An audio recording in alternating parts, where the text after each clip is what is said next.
Leaving early after the will reading, I went to visit my husband at the hospital. Then overheard my mother-in-law. The heavy oak doors of the law firm's conference room closed with a low groan behind Miranda Wells as she stepped into the crisp morning air. The tension of the last hour hung over her like a storm cloud, the weight of the will reading pressing on her shoulders. She adjusted her scarf against the chill of autumn and exhaled deeply, watching her breath form a thin mist. The death of Edward Wells, her father-in-law, had sent ripples through the family. As the patriarch of the sprawling Wells estate, Edward had been both feared and respected. His sudden passing from a heart attack had left a void in the family, and a string of questions about the future of his fortune. Miranda's husband, James, wasn't present at the reading. He couldn't be. He lay unconscious in a hospital bed, a victim of the car accident that had claimed Edward's life just 2 weeks earlier. Miranda had been at James's side every day since the accident, dividing her time between the sterile hospital room and the cold halls of the family mansion. But today, she had left the hospital briefly to attend the reading, curious about how Edward's wealth and legacy would be distributed. The answer had been unexpected. The conference room had been filled with the usual suspects: Edward's wife, Margaret Wells, a stern and impeccably dressed woman, his 2 sons, Andrew, the eldest, and James, the younger, though James's absence was painfully noted, and a smattering of distant relatives who seemed more interested in the refreshments than the proceedings. When Edward's lawyer, a stoic man named Gerald Price, began reading the will, Miranda felt the room tense. To my wife, Margaret, I leave the family home and its immediate grounds. Margaret's thin lips twitched in what might have been satisfaction, but her icy demeanor didn't waver. To my eldest son, Andrew, I leave the business and all associated assets, including Wells Industries. Andrew's smirk was unmistakable. He leaned back in his chair, clearly pleased with himself. Miranda had braced herself for James's portion, expecting the inheritance to be modest, given Edward's favoritism toward Andrew. To my youngest son, James, I leave the sum of $100,000 and, Gerald paused, his expression hard to read, a letter, to be delivered privately. Miranda blinked, confusion rippling through her. $100,000. That was a pittance compared to the empire Edward controlled. The letter was even more perplexing. The lawyer's gaze shifted to her. Mrs. Wells, as James's legal proxy during his incapacitation, the letter will be delivered to you for safekeeping. I advise you to keep its contents confidential. The rest of the will reading passed in a blur, with minor bequests and charitable donations filling the gaps. Miranda left the room with the envelope in hand, its weight far heavier than the paper it contained. As she drove to the hospital, Miranda's thoughts raced. The inheritance, or lack thereof, bothered her less than the secrecy of the letter. What could Edward have written to James that warranted such confidentiality? Arriving at the hospital, Miranda parked and made her way to the private room where James had been recovering. The steady beeping of the heart monitor and the soft hum of the machines were the only sounds in the room. James lay motionless, his face pale against the sterile white sheets. She sat by his side, taking his hand in hers. "Hey, love," she whispered. "I'm back." The letter burned in her purse, but she didn't open it. Not yet. Instead, she leaned back in the chair, exhaustion settling over her. Her thoughts drifted to Margaret. Her mother-in-law's reaction to the will had been unusual. There was no outburst, no protest about the sum left to James, just a cold, unreadable expression that unsettled Miranda. Margaret had always been difficult to read. She was the epitome of control and poise, a woman who carried herself with an air of superiority that made others shrink in her presence. But Miranda couldn't shake the feeling that there was more to Margaret's silence than acceptance. That evening, Miranda sat in the hospital cafeteria, nursing a lukewarm cup of coffee. The letter remained unopened in her bag, a weight she wasn't ready to confront. Her phone buzzed on the table, breaking her reverie. It was a text from Andrew. "Dinner tomorrow at the mansion. Family only." Miranda frowned. She had no interest in sharing a meal with Andrew or Margaret, especially after today's reading. But she knew refusing would only raise suspicion. "I'll be there," she replied curtly. As she returned to James's room, Miranda resolved to open the letter before dinner.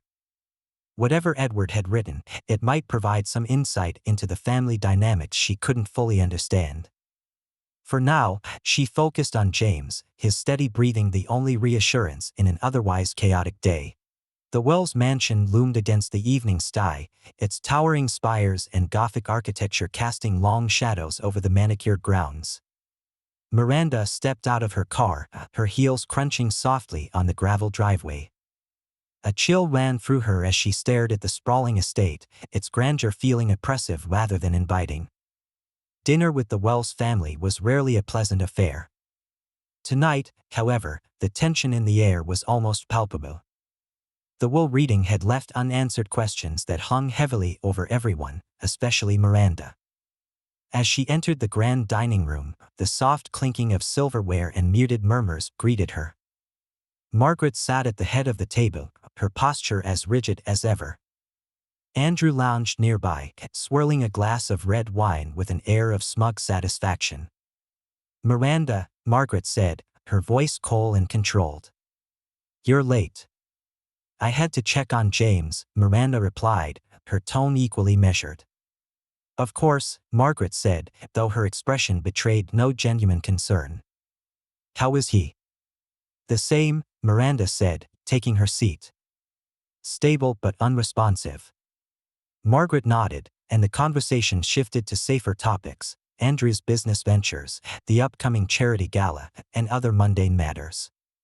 But Miranda couldn't shake the feeling that she was being watched, that every word she spoke was being scrutinized. After dinner, Margaret invited Miranda to join her in the drawing room for tea. Miranda hesitated but ultimately agreed, sensing there was an unspoken purpose behind the invitation. The drawing room was as grand as the rest of the mansion, its walls lined with portraits of long-dead ancestors and shelves filled with leather-bound books. Margaret poured 2 cups of tea, her movements deliberate and precise. "I'm sure today's reading was difficult for you," Margaret said, handing Miranda a cup. Miranda took it but didn't drink. "Difficult, yes. Confusing, more so." Edward's decision was unexpected. Margaret's lips pressed into a thin line. "Edward always had his reasons. Whether we agree with them or not is irrelevant." Miranda studied her mother-in-law's face, searching for cracks in her icy demeanor. "Did you know about the letter?" Margaret's eyes flickered briefly, the first sign of emotion Miranda had seen all evening. "I knew of its existence, yes. But its contents were Edward's alone. Do you have any idea what he might have written to James?" Margaret's gaze hardened. "No. And I suggest you leave it that way." Miranda's stomach churned. Margaret's reaction wasn't one of ignorance, it was one of avoidance. Later that night, Miranda sat on the edge of her bed in the guest room, the unopened envelope in her hands. The weight of the letter had grown heavier with every passing hour, and she knew she couldn't put it off any longer. Her fingers trembled as she broke the seal and unfolded the single sheet of paper inside. Edward's handwriting was sharp and precise, every word deliberate. "James. There are things you must know, things I should have told you long ago but lacked the courage to face. Margaret is not the woman you think she is. The accident was no accident." Miranda's breath caught, her eyes darting over the words. "The details are in the safe in my study. The code is the date of your birth. Trust no one, not even your wife. Protect yourself." The paper slipped from her hands as her mind raced. The accident? Edward and James's car crash. What could he mean? And why would he warn James against trusting her? The following day, Miranda couldn't focus. The letter's cryptic warning consumed her thoughts, and her every interaction with Margaret felt like a veiled game of chess. After lunch, she seized an opportunity while Margaret and Andrew were occupied elsewhere. Slipping into Edward's study, she locked the door behind her and approached the heavy safe built into the wall. Her fingers shook as she entered James's birth date. The lock clicked, and the door swung open. Inside, among stacks of documents and ledgers, was a thick folder labeled Confidential. Miranda opened it, her heart pounding. Inside were photos, handwritten notes, and financial records, all pointing to a shocking truth. Margaret had been funneling money out of Wells Industries for years, creating a secret network of accounts. There were also emails and messages implicating Andrew as an accomplice. But most damning of all was a report detailing the car accident, a report that suggested the brakes on Edward's car had been tampered with. Her breath hitched as the realization hit her like a tidal wave. The accident that had killed Edward and left James in a coma wasn't an accident at all. Just as Miranda was about to close the folder, she heard footsteps in the hallway. Panicking, she quickly returned everything to the safe and locked it, slipping out of the study just as Andrew rounded the corner. "Miranda," he said, his tone casual but his eyes sharp. "What are you doing here?" "Just looking for a book," she lied. Andrew's smile didn't reach his eyes. "The library's down the hall." "Right," she said, brushing past him. Her pulse raced as she hurried back to her room, her mind reeling. Margaret and Andrew had secrets, dangerous secrets. And if the letter was any indication, Edward had known all along. That evening, Miranda returned to the hospital to be with James. She sat by his bedside, holding his hand as tears welled in her eyes. "James," she whispered, her voice trembling. "I don't know what's happening, but I need you to wake up. I need your help." The machines beeped steadily, the only response to her desperate plea. As she rested her head against his arm, she made a silent vow: she would uncover the truth, no matter the cost. The Wells mansion was unnervingly quiet the following morning. Miranda had barely slept after her discovery in Edward's study, the pieces of the puzzle swirling chaotically in her mind. Margaret and Andrew's involvement in the accident seemed certain, but what they stood to gain beyond money and power still eluded her. She decided to return to the hospital, seeking solace in James's presence, even if he couldn't speak. She needed to sort her thoughts and plan her next move.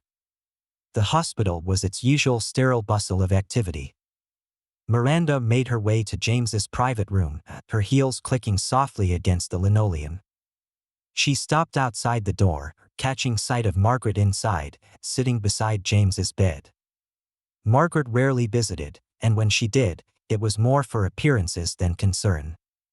Curious, Miranda lingered in the hallway, watching through the small window in the door. Margaret's expression was unreadable, but her lips moved as she spoke in hushed tones. Miranda couldn't hear her through the glass, so she opened the door a crack, just enough to listen. "You should have stayed out of it, James," Margaret was saying, her voice cold and low. Miranda's heart pounded as she pressed herself against the wall, hidden from view. "You were supposed to be the obedient son, the one who did as he was told," Margaret continued. "But no, you had to dig. You had to ask questions." Miranda's breath hitched. "And look where it got you," Margaret said bitterly. "Edward may have protected you once, but he's gone now. And when Andrew takes over, there won't be any room for loose ends." The implication was clear, and Miranda's stomach twisted. Margaret wasn't just callous, she was dangerous. As Margaret stood and smoothed her skirt, Miranda quickly backed away, retreating down the hallway. She ducked into a nearby waiting area, her heart racing as she replayed what she'd overheard. Margaret knew James had been investigating something before the accident, and it had made him a target. Miranda couldn't shake the feeling that she was next on the list. Margaret exited the room moments later, her heels clicking methodically against the floor. Miranda watched from the corner of her eye as her mother-in-law disappeared into the elevator. Once the coast was clear, Miranda rushed back to James's room, her hand trembling as she closed the door behind her. "James," she whispered, tears brimming in her eyes. "I heard her. She knows."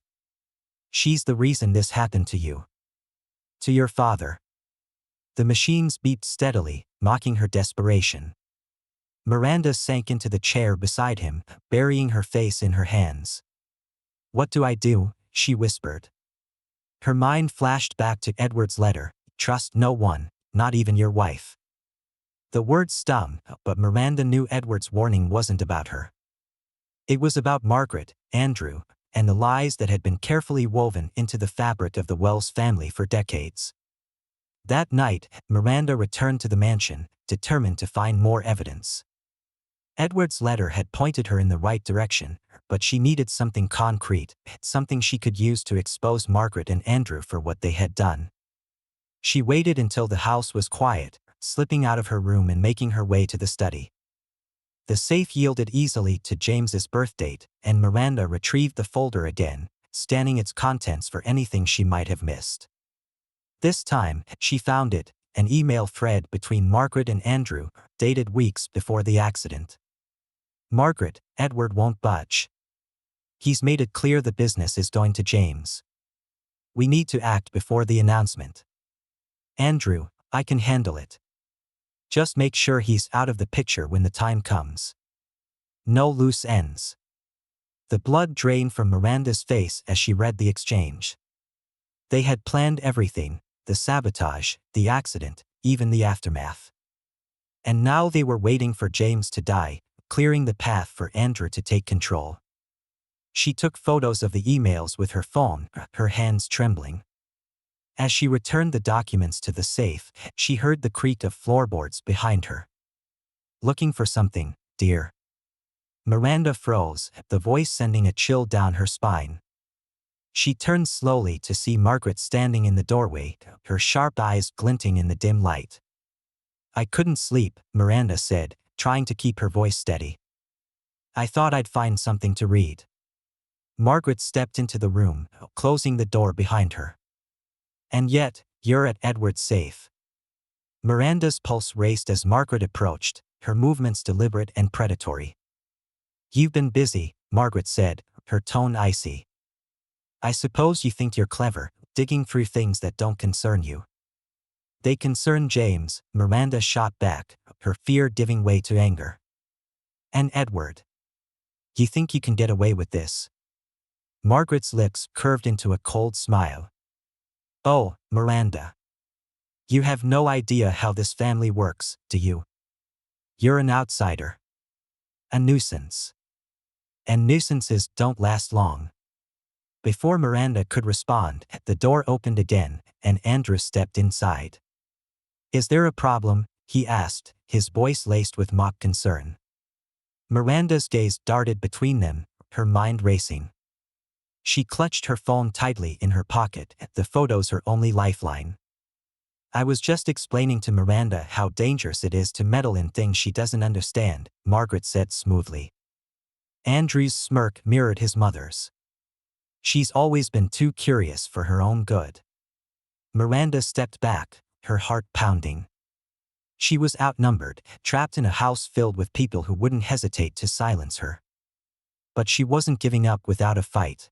Miranda's heart raced as she stood in Edward's study, facing Margaret and Andrew. The weight of the phone in her pocket was the only thing grounding her. The photos of the incriminating emails were her lifeline, but she knew that exposing the truth wouldn't be easy. Margaret stepped closer, her sharp heels clicking ominously on the wooden floor.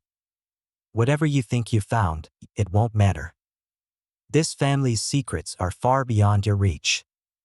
Andrew leaned casually against the doorframe, his smirk infuriatingly smug. You should have stayed in your lane, Miranda. But now, you've forced our hand. Fear gripped her, but she forced herself to stand tall. You're right. I'm not part of your family, and thank God for that. But I care about James, and I'm not letting you get away with this. Margaret's expression darkened, her composed mask slipping for the first time. You're playing a dangerous game, Miranda. Funny, Miranda said, her voice trembling but determined. I was about to say the same to you. Suddenly, Andrew reached into his pocket and pulled out his phone, his expression shifting to feigned concern. 911. I'd like to report an intruder in our home. Yes, a woman broke into my father's study and is acting irrationally. Miranda's blood ran cold. She had expected intimidation, but framing her for a crime was a new low. Her mind raced as she watched Andrew speak to the operator, his tone calm and convincing. Margaret stood by, her gaze locked on Miranda like a predator waiting to pounce. Miranda had only one option: she needed to escape and get the evidence to someone who could help. As Andrew ended the call, Miranda bolted for the door, shoving past him with unexpected force. "Stop her." Margaret snapped, but Miranda was already sprinting down the hallway. The mansion was a maze, its dark corridors twisting and turning. Her footsteps echoed as she ran, her breath coming in shallow gasps. She could hear Andrew behind her, his heavy footfalls closing in. Bursting into the foyer, she spotted the main entrance and dashed for it. She yanked the door open and stumbled outside, the cold night air hitting her like a slap. But she didn't stop. She ran toward her car, fumbling for her keys as she reached the driver's side door. As she sped away from the estate, Miranda's hands shook on the wheel. Her mind raced with questions. Where could she go? Who could she trust? She pulled into the nearest gas station and parked, taking a moment to catch her breath. Reaching into her pocket, she pulled out her phone and stared at the photos of the emails. She needed to act fast. Margaret and Andrew wouldn't sit idly by while she gathered her thoughts. Miranda opened her contacts and dialed a number she hadn't called in years. "Detective Harris," a gruff voice answered. "It's Miranda Wells," she said, her voice steady despite the adrenaline coursing through her. "I have evidence of a conspiracy involving Margaret and Andrew Wells. I need your help." The next morning, Detective Harris met Miranda in a small diner on the outskirts of town. She handed over her phone, explaining everything she had discovered: the emails, the financial records, and the suspicious details of the car accident that killed Edward. Harris listened intently, his expression growing darker with every word. "This is serious, Miranda. If what you're saying checks out, Margaret and Andrew could be facing charges for conspiracy, fraud, and possibly attempted murder." "They won't stop," Miranda said. "James is still in the hospital, and I'm afraid they're planning something worse." Harris nodded. "I'll get a warrant for the mansion. In the meantime, you need to stay somewhere safe." Hours later, police descended on the Wells mansion. Margaret and Andrew were caught off guard as detectives searched the property, uncovering a treasure trove of incriminating evidence: tampered financial records, a hidden stash of cash, and tools that matched the damage to Edward's car. Margaret's icy composure cracked as she was led away in handcuffs, her protests falling on deaf ears. Andrew's arrogance evaporated as he realized the gravity of their situation. Meanwhile, Miranda stayed with a friend, waiting for news. The case against Margaret and Andrew moved quickly, their crimes too blatant to deny. Miranda attended every hearing, her presence a quiet reminder of the family's failure to silence her. The truth about Edward's accident came to light, and James's position as the rightful heir to Wells Industries was restored. Weeks later, James finally woke from his coma. Sitting by his bedside, Miranda felt a wave of relief as his eyes fluttered open. "Miranda," he murmured, his voice weak but recognizable. She smiled through her tears. "I'm here." As he regained his strength, she told him everything: about Edward's letter, the emails, and Margaret and Andrew's betrayal. James listened in stunned silence, his hand gripping hers tightly. "You saved my life," he said finally. "No," she replied, her voice steady. "I just made sure the truth came out." Months later, Miranda and James stood together at the Wells mansion, now a symbol of justice rather than deception. "You've been through hell," James said, looking at her with admiration. "But you never gave up." "I couldn't," Miranda said softly. "Not for you. Not for Edward." As they walked through the grounds, they felt a sense of peace for the first time in months. The shadows of the past had finally lifted, leaving room for hope and healing.